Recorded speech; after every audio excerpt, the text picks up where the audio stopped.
All right, so earlier, how these videos started is I was talking to a patient, just kind of explaining to her, she was asking, is yoga good for me? Is running? How about if I swim? If I do Pilates, right? All these different questions on what's helpful for her because she currently is having some back issues and some elbow pain.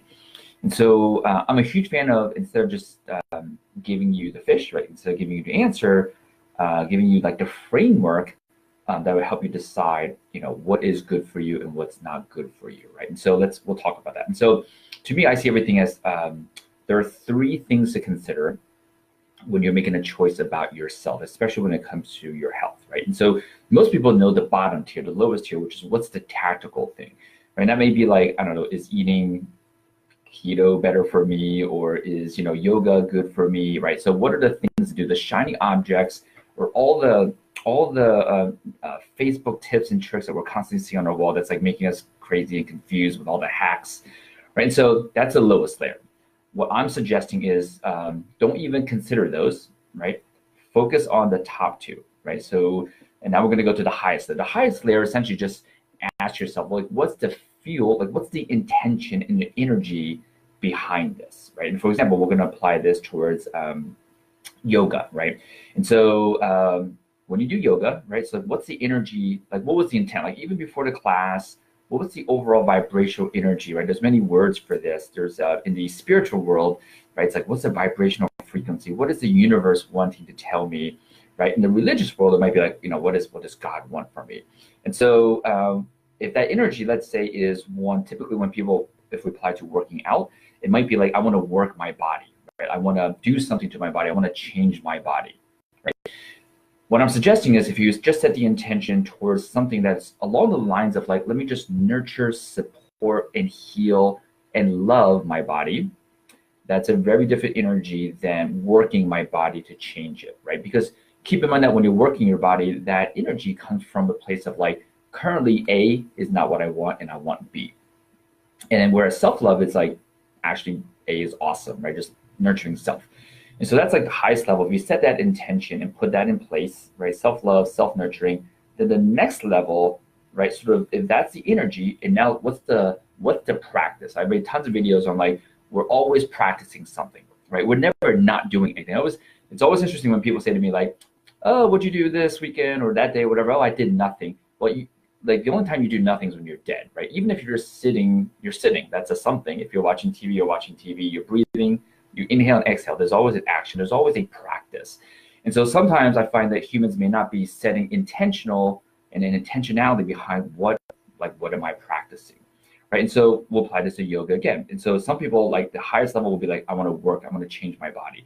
Then one layer, like the practice is I want to have more strength, more flexibility, more balance, and all those things, right? And so what if we set it to a different practice, right? Maybe the practice could be I want to be more connected to myself, right? So if the energy and the vibration is self-love, the practice is being connected more to self, being aware of all the different feelings and emotions and wherever you, by just paying attention to self, by connecting to self.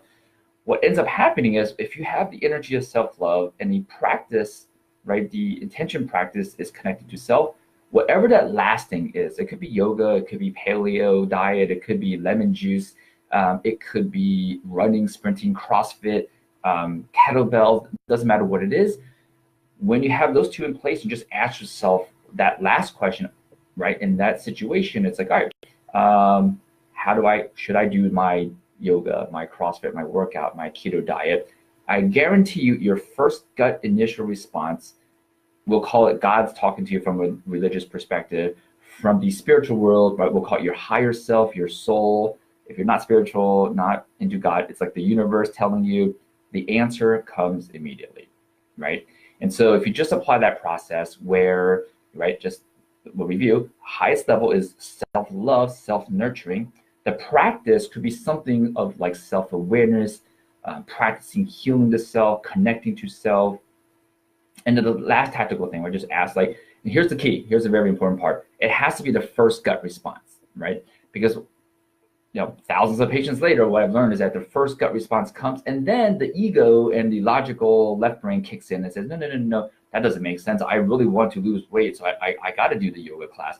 Whereas the first gut instinct is, no, don't do the yoga class right now because your back is kind of sore, right? Then the ego kicks in and says, no, no, no, I got to change. I got to work it. It reverts back to the, I got to work my body, just because all the marketing messages we've ever been bombarded with has told us like we're broken and you got to fix yourself, right? So this is just the other energy, the other practice of you are love, self-love, practice connecting to self, right? And then the last thing, whatever that may be, you ask that question and follow the first gut instinct. And so I'll take a little playbook from something I've learned, which is like you can write with your non-dominant hand. If nothing comes through, if you're just not as practiced at tapping into that gut response, if there's a lot of inner chatter going on, you could always just put a pen or pencil in your non-dominant hand and write that response, right? So that's a little bit easier way to kind of tap into it.